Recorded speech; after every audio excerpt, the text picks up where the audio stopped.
Be sure to hop on over to the Spiritual Broadcast Network. It's the go-to place for all things spiritual. You'll discover internet television shows that you won't find anywhere else. You can also choose from hundreds of hours of spiritual documentaries and movies. You'll enjoy on-demand and live internet television programming 24/7. Best of all, we add new dramas, comedies, talk, and reality shows and more on a daily basis. So why spend countless hours searching the web? Have you introduced me, George? Quickly find just what you want on the Spiritual Broadcast Network.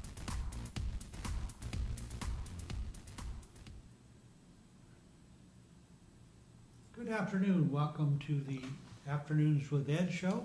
Here's our host, Ed King. Hi everybody. Well, it's a very pleasant day in lovely Sarasota. I really, in 2 more days, I will have lived here for 25 years. I believe that's the longest I've ever lived in one particular place, in village, town, whatever, in my life. You know, I don't like to talk about politics or religion because people are entitled to their own opinion on these things. I live with a lady I have for 37 years. We were married 37 years last June, and she's going to cancel out my vote when we go to the polls. And so I try to stay as broad-minded as possible. But I get these scurrilous emails from people who intend on disseminating lies. And it reminds me of back when Kerry was running for president, and they got this jerk from Texas on there to refute that he was ever a Purple Heart recipient, or that he didn't deserve them.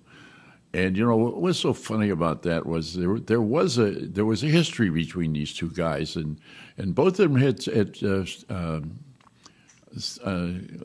served on those river boats that they had in Vietnam, and this guy, I guess, they had a debate. I forget who sponsored it or what it was. It was probably on public television, but they had they redid it in that past election year, and this guy, Kerry just destroyed him in the debate. I forget what the debate was about particularly, but it was sort of left and right, I guess.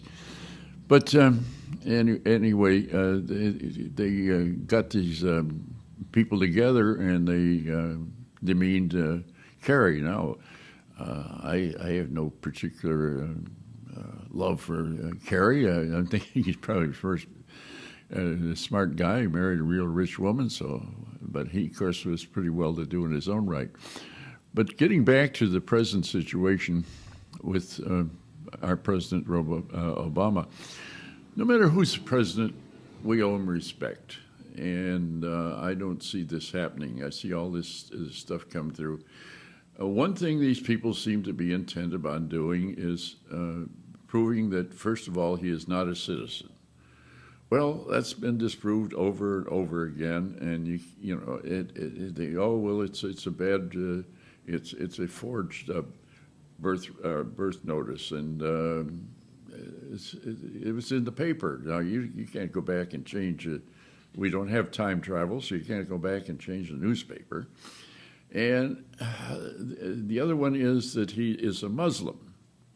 Now, these people are convinced that he is a Muslim.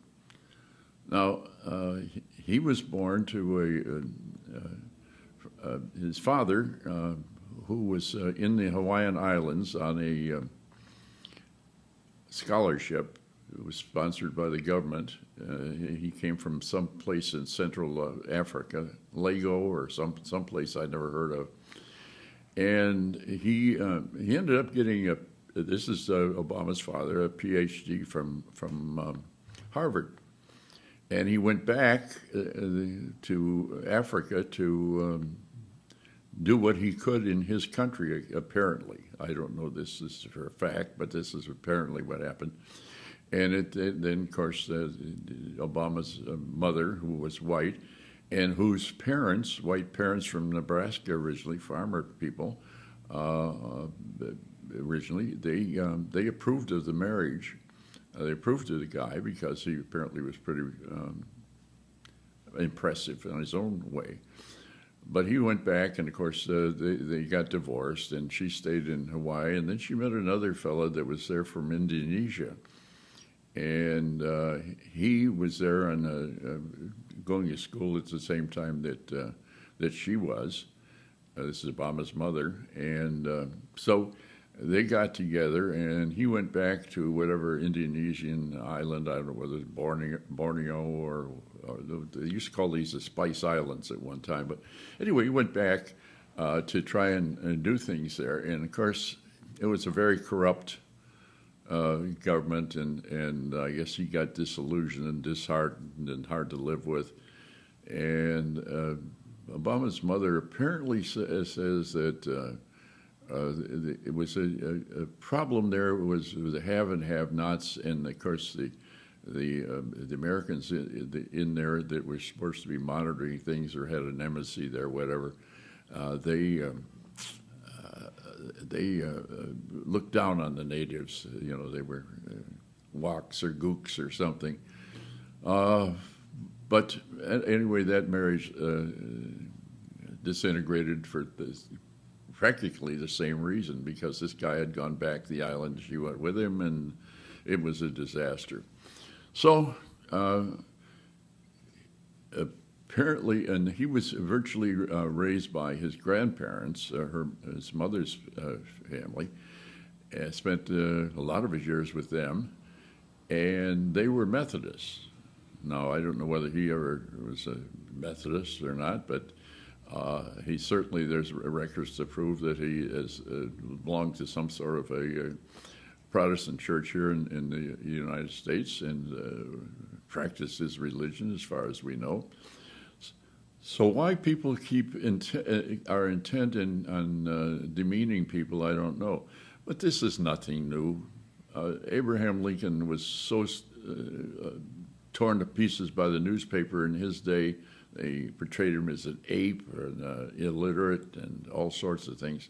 So it's nothing new. Politics is a dirty business, unfortunately.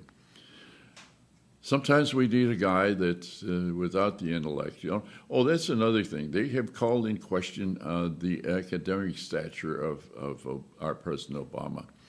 And, of course, he was the head of the Harvard Law Review. I think he graduated #1 in his law class. I'm not sure, but he was really up there, if not, because being a head of the Harvard Law Review is a big thing. If memory serves me correct, I believe Bill Clinton has had the same honor at Yale Law School. I don't know. Well, enough for that part of stuff. Let's get into something a little lighter. I watched an old movie yesterday, and it had Jackie Coogan in. Now, I know most of you people don't know who Jackie Coogan was. Jackie Coogan was in the first full-length movie that Charlie Chaplin made. It was called The Kid. And, of course, he was, I don't know, 5, 6 years old probably when that was so he was closer to 7, I guess. Anyway, Jackie Coogan was the best-paid child actor of all times. Now, you got to remember, this is the late teens and early 1920s, and he had earnings in excess of $4 million. And unfortunately, his mother and his stepfather managed to get rid of all but about $200,000 or $250,000 of this money, so that when Jackie came to collect the money, there wasn't any. Finally, I think he got a settlement of half of the $250 that was apparently still left. And as a result of this, they passed what's called the Coogan Act, where these parents of these kids have to account for all the money that comes in. And I know that sometimes these child actors were treated very badly, because one time they had a thing on the Turner Classic Movies where they were interviewing a number of these people. And the fellow that played Dennis the Menace, he was his aunt was in charge of him, and I guess she just used to cuff him and curse him and everything else. He said that it was a horrible existence because he, according to her, he didn't do right. Of course, the kid was I don't know how old he was, but he wasn't very old. But you talk about child labor and the bad stuff. Now, not Jane Withers, I think, on this interview program we're talking about, I think she had positive things to say. She was apparently always treated very well. So there's always exceptions to everything, I guess. Jackie Coogan, when he was, I think it was 1937, he married Betty Grable. Of course, most people, I don't suppose, remember even Betty Grable. She was a big actress, and of course, Jackie turned out in this movie that I was talking about. It's not a movie that would be made today because and there's kind of one of the main characters, Jackie, and this very old Jewish fella. Jackie is Kelly, and this guy's Ginsberg or something, and they have and Ginsberg has a junk business, and Jackie helps him make a success out of it, and they become wealthy in the end. But the Jewish character is kind of demeaning, although he's one of the heroes, but it's still kind of demeaning in the role. But now I got off on that. But Jackie Coogan ended up making movies later on, and he was old and fat and bald. And he didn't look like this cute little kid in the silent movies. I was amazed at the acting ability because he was able to portray more than any actor, adult or not.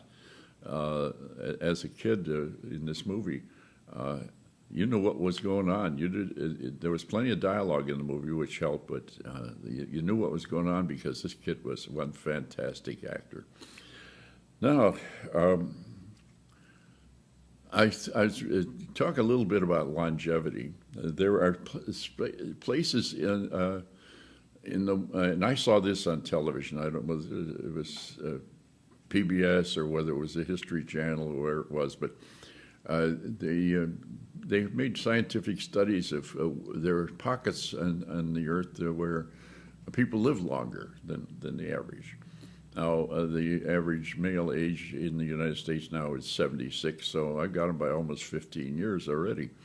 But a little side remark there about myself, and I'm proud of my age. In January, I'll be 91, and I'm proud of my age, and I'm very happy to be in the shape I'm in, and not just physically, but mentally. Now, I do have a lot of problems with names sometimes. But back to longevity, there are these pockets, but what is the common denominator in these places? It's their diet.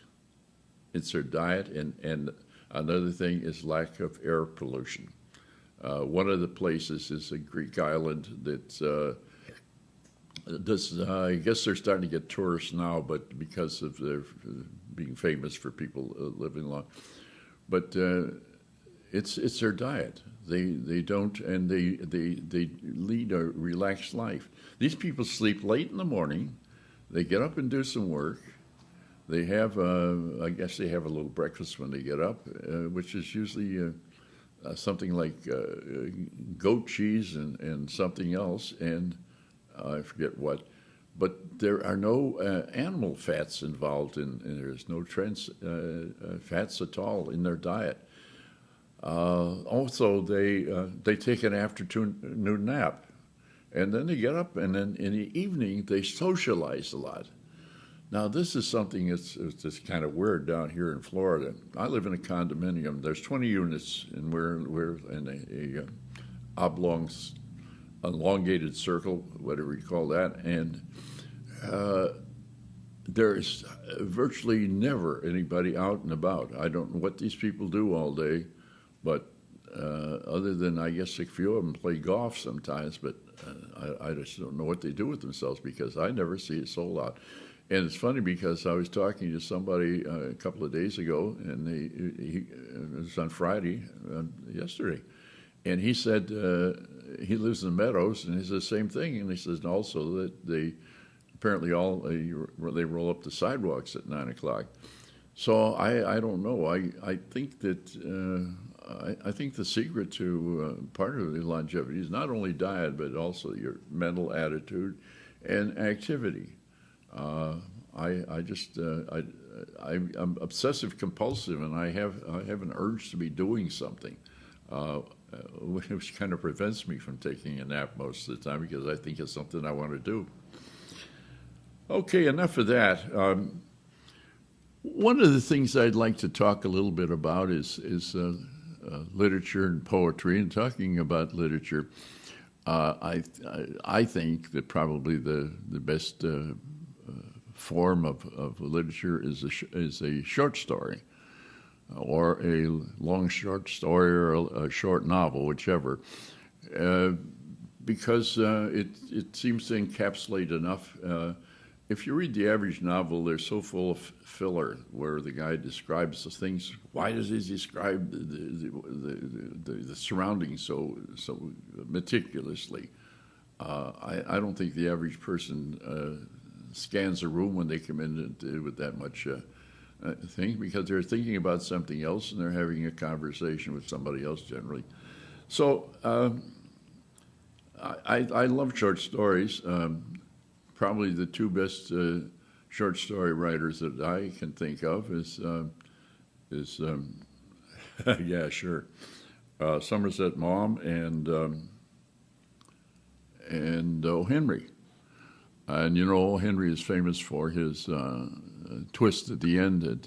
It's fantastic. I think I talked one time on this program about Somerset Maugham's short stories, and my favorite one is The Verger. And I'm not going to go into the Verger today, I don't think, because I got some other things. If I have time later, I can come back with it. I have dabbled at writing. I have never had anything published. I'm probably too scared to throw it over, do what they call throw it over the transom. I did enter one of my short stories and two poems in a contest some years ago, and I didn't get any honorable mention or anything. It was a national thing, so I didn't get now. Sometime I did write a short novel, and then I screwed up and I lost the manuscript, and so I don't want to rewrite it because I'm too lazy. It's one of the problems with my writing is I'm a lazy writer. The only thing I've written recently was yesterday. I saw it was a title of a book called a Fistful of Rain, and I love that phrase, a fistful of rain. And this reminds me of a poem that's in E.E. Cummings, and the reason I'm familiar with this is because it was brought out in the movie, Woody Allen's movie, Hannah and Her Sisters. And the line is, at the end of this poem is, no one has such little hands except maybe the rain. I've asked two ladies who taught at a college level literature what the heck that meant, and neither one of them can come up. One came up with a real metaphysical thing. It was too deep for me to even comprehend. The other one said she didn't know what it meant either. So I don't know. I like poetry, not all of it, because some of it I frankly don't understand. I am particularly fond of Edna St. Vincent Millay's writings. I really had intended to bring, I cannot memorize writings. It's funny that I could remember lines when I was acting, but I can't remember poetry worth a darn. Some people can just rattle it off, and I know very, very little poetry. It's in my mind.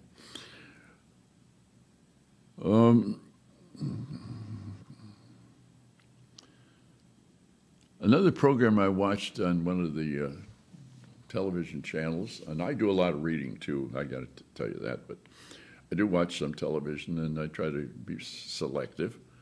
And I saw one on the American Musical, and of course this goes back to the minstrel show days. And believe it or not, I think it was in 1950 58, I believe it was, they were still doing minstrel shows. This is where white people black up and pretend that they put black makeup on and they pretend that they're black people. And surprisingly enough, in some of those days, the black people would put on the black makeup and the white lips to resemble the white for whatever reason, I don't know. A lot of our entertainment, of course, has come out of the black community and the black music. And well, anyway, back to this program that I watched. You kind of trace the history of the Broadway musicals, and of course, there were a lot of musicals that were. The music is written by Rodgers and Hart. And these are very familiar, and you've seen them in a lot of movies, especially Fred Astaire movies and this sort of thing. Cole Porter was a graduate of Yale. He's from a wealthy family. He had more money than he knew what to do with, but he made a ton of money from his music. He wrote not only the music, but the lyrics as well. And his lyrics are extremely clever. You're the tops, and of course, most people remember Night and Day, which reminds me of another interesting composer, and that is Hoagy Carmichael. You've seen Hoagy Carmichael in a number of movies. I think the last one I've seen him in was that movie was made in 1945, right at the end of the war, with about the best years of our lives, about the guys coming back from the service. And here again, it's interesting because there's a guy in there with a double amputee that has these hooky things for hands, and he can do just about anything with them, dial a telephone. Of course, they dial telephones in those days. And he can light a cigarette. He can do all sorts of things. But one right-wing person, after I asked him, I said, "Did you like that movie?" "Oh, no, I didn't like it." And I said, "Well, what did you think about Harold Russell?" "Well, those weren't real." Well, of course they were. The guy was a WMT from the World War II. He was on a naval boat, and there was some kind of an explosion. I don't think it was would be, I guess, friendly fire, because it was something that was instituted by ourselves, not the enemy.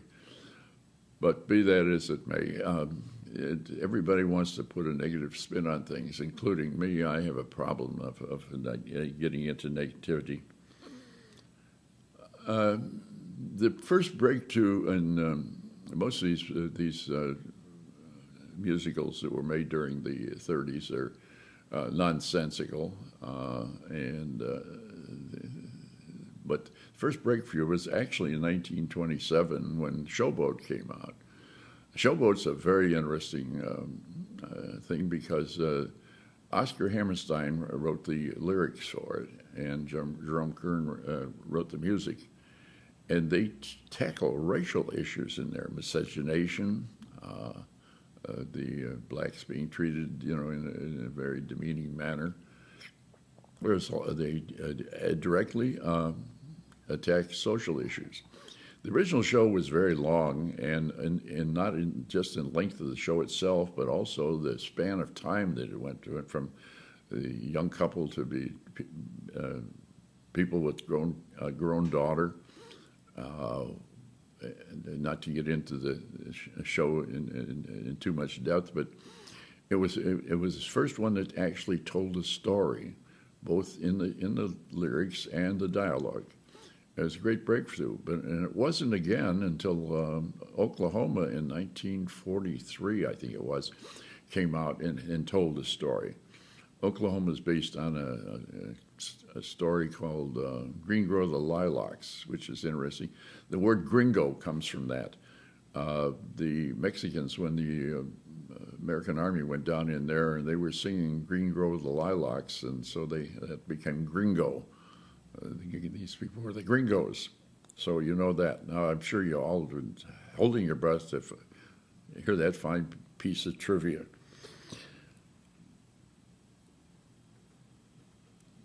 The best version of Showboat, incidentally, is done on live stage and then televised. And it was the Paper Mill Playhouse in New Jersey, which is a professional cast. It sticks the longest to the closest to the original play in aging the people and so forth. In the movie version, the little girl never grows up. She never gets before much more than 8 or 10 or whatever. Again, I suppose I'm talking about things that just interest me and some of us old fogies. Maybe not. I don't know.